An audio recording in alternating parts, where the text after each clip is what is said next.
आज डर मत फरहान, नहीं तो 50 साल बाद मरने का इंतजार कर रहा होगा, तब सोचेगा। जरा सी हिम्मत कर लेता ना तो साली जिंदगी कुछ और हो सकती थी। सच तो यह है कि 10 में से 9 लोग खुश नहीं हैं। कभी पूछिएगा। आप नौकरी करती हो सरकार में या प्राइवेट, जहां भी करती हो, ईमानदारी से बताओ, मेरे सिर पे हाथ रख के बताओ कि आप खुश हो सकता है वो एक बार में जवाब ना दें, सही से ना बताएं, वो बोले हाँ बेटा क्या कह सकते हैं बेटा, हाँ ठीक ही है बेटा, सब बढ़िया चल रहा है बेटा, ऐसी ऐसी बात करेंगे। लेकिन आप उनसे पूछिएगा सच्ची बताओ आप खुश हो, और न जाने कितने लोग कहेंगे 10 में से 9 पेरेंट्स कहेंगे बेटा खुश तो नहीं है पर क्या करें। अच्छा, हम लोगों को लगता है कि लोग अपनी नौकरी से दुखी हैं, लेकिन दुखी तो वो भी है जिस पे नौकरी नहीं है, जो अनएम्प्लॉयड है। असल में दिक्कत ये है ना कि आपके लाइवलीहुड में लाइफ मिसिंग है। ये शख्स तो कब का मर चुका है, तो बेकफन फिर ये लाश क्यों है? सबकी लाइफ में कभी ना कभी एक बार एक फरहान मोमेंट आता है जहां पे आप कुछ करना चाहते हैं लेकिन किसी न किसी कारण नहीं कर पाते।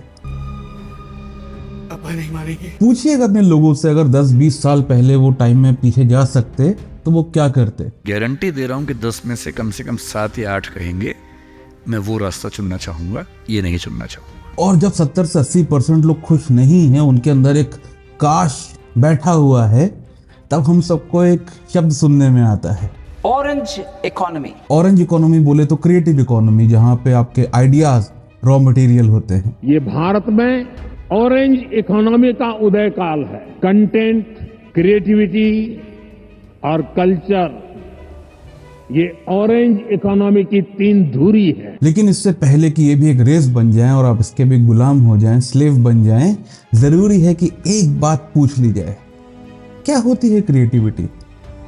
इसीलिए पूछ रहे हैं क्योंकि आज हमारे यहाँ 90 करोड़ इंटरनेट यूजर्स हैं, वो एक नई इकोनॉमी, ऑरेंज इकोनॉमी को जन्म दे रहे हैं, और इसका परिणाम है कि हमारे पास 10 करोड़ क्रिएटर हैं। और हर कोई वायरल होना चाहेगा, वो चाहेगा उसको अटेंशन मिले, पैसा मिले, फेम मिले, वगैरह वगैरह वगैरह। लेकिन इस बात को समझिए कि जिस क्रिएटर इंडस्ट्री की हम बात कर रहे हैं उसमें असफलता की दर उतनी ही है, बल्कि ज्यादा है, जितनी किसी भी और कॉम्पिटिटिव फील्ड में है। लेकिन ऐसा कैसे हो सकता है? क्योंकि ये कोई जेई या फिर यूपीएससी का एग्जाम तो है नहीं जहाँ पे सीट्स लिमिटेड हैं, या फिर जहाँ पे आपके सरनेम से फर्क पड़ता है कि आप कौन सी कैटेगरी में आते हैं। ये तो ओपन प्लेटफॉर्म है ना, और कंटेंट बनाना तो आसान है, तो दिक्कत क्या है? कंटेंट बनाना आसान है, लेकिन अगर आप मेरे अनुभव के आधार पर कुछ सीखना चाहें तो मैं बताना चाहता हूं कि वैल्यू डिलीवर करना और लगातार वैल्यू डिलीवर करना ये आसान नहीं है। क्या होता है क्रिएटिव होना?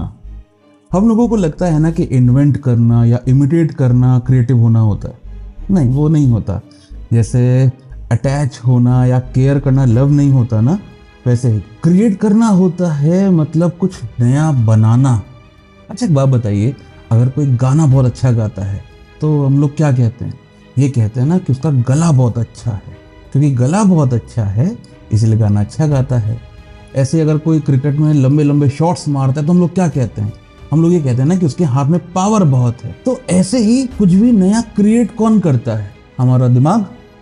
तो जो नया क्रिएट कर रहा है उसका नया होना बहुत जरूरी है। बहुत बड़े बड़े फिलोसोफर्स ने बताया है कि क्रिएटिविटी क्या होता है, और आप बताइएगा किसने क्या बताया। हम बस स्टेटमेंट बता देंगे, कंटेक्स्ट बता देंगे। किसी ने बोला है कि क्रिएटिविटी कोई काम नहीं है, जीने का तरीका है। कोई कहता है क्रिएटिविटी अंदर की छुपी चीजों को बाहर निकालना है, अनकवर करना है। कोई कहता है क्रिएटिविटी तब होती है जब जो आई है, मैं, सेल्फ, ये डिसअपीयर हो जाता है। और कोई ये भी कहता है कि जैसे ही आप कुछ क्रिएट करने का ट्राई करते हैं, आप उसी समय क्रिएटिव होना बंद कर देते हैं। आसान भाषा में, जो दिमाग पुरानी मेमोरीज में खोया हुआ है, डूबा हुआ है, जो कुछ इसीलिए कर रहा है ताकि फ्यूचर में उसका रिवॉर्ड मिले, जो दिमाग पास्ट से भाग रहा है या फिर उसी में जी रहा है अपने पास्ट में, वो दिमाग नया नहीं हो सकता। और जो दिमाग नया नहीं हो सकता वो दिमाग क्रिएटिव नहीं हो सकता। जब भी आप जीतने के लिए कुछ करते हैं ना, तो कहीं ना कहीं हारने का डर भी होता है, और एक डरा हुआ इंसान क्रिएटिव नहीं हो सकता। कभी पूछिएगा किसी को जेईई का एग्जाम क्यों क्रैक करना है, बहुत कम लोग होंगे जिनको साइंटिफिक अप्रोच में इंटरेस्ट है। मैक्सिमम लोगों को नौकरी चाहिए। 5 साल बाद जब अपने दोस्तों को गाड़ी खरीदते, अपना घर बनाते देखोगे तो अपने आप को कोसोगे। तो असल में जो क्रिएटिव इकोनॉमी में जो वर्ड क्रिएटिव है ना, खेल तो इसी का है, लेकिन उसका मतलब हम लोग को पता नहीं होता है। लेकिन इकोनॉमी तो चलानी है, और इसको ऑरेंज इकोनॉमी भी कहते हैं। तो ऑरेंज पे बात कर लेते हैं। ऑरेंज कलर रिप्रेजेंट करता है आर्ट, कल्चर, इमेजिनेशन, एनर्जी को। जैसे रेड करता है पैशन को, येलो करता है जॉय को, और रेड में येलो मिला देंगे तो ऑरेंज आ जाएगा। वैसे ही अगर पैशन में जॉय मिला देंगे तो क्या होगा?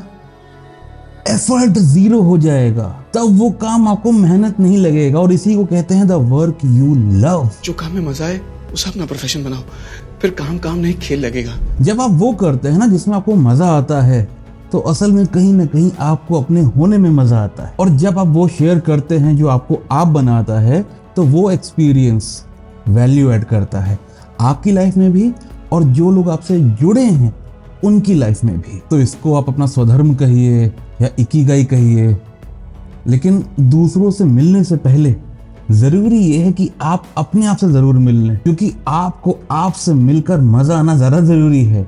और अगर उस मुलाकात में मजा आ गया, फिर चाहे कुछ भी हो, आप अपने आप से करप्ट नहीं होंगे।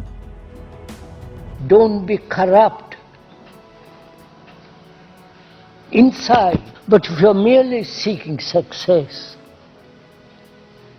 money, money, money, power, position, status, you understand? Then you're beginning with corruption. You might be poor. Be poor. Who cares? That's why it's important. Find your own talent and stick to it, even though it doesn't bring you success, fame and all that, which is all nonsense anyhow. Because we're all going to die. While you live, live